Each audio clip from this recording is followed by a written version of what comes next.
অহিংস গণ অভ্যুত্থানের ব্যানারে ঢাকায় মানুষ জড়ো করার চেষ্টা, বিনা সুদে ১ লাখ থেকে কোটি টাকা পর্যন্ত ঋণ দেয়ার প্রলোভন। রোববার রাতে বাস ও মাইক্রোবাসে করে লক্ষ্মীপুর থেকে শতাধিক নারী পুরুষকে নিয়ে ঢাকার উদ্দেশ্যে রওনা হয় একটি প্রতারক চক্র।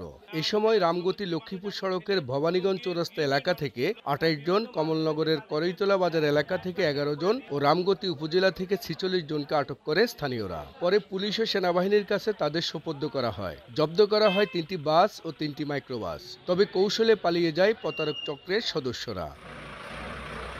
রাজধানী সোহরাওয়ার্দী উদ্যানে সমাবেশে যোগ দিলেই মিলবে সর্বনিম্ন ১ লাখ থেকে ১ কোটি টাকা, এমন প্রলোভন দেওয়া হয়েছে বলে জানান আটককৃতরা। ১ লাখ টাকা লোন দিব, মানে এক নামেতে ২০ টাকা করে লইতো, ২০ টাকা হেরে দিয়ে দিছে।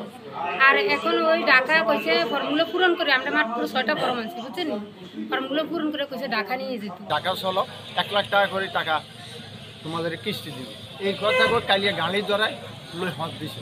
এখন সুরাস্তা আইসা আমাদের নিজের লোকগুলো ধরিয়ে আপনারা যে মানে দায়িত্ব দিছে কে? কত টাকা করে নিছে? আটককৃতদের জিজ্ঞাসাবাদের জন্য থানা হেফাজতে রাখা হয়েছে বলে জানিয়েছে পুলিশ।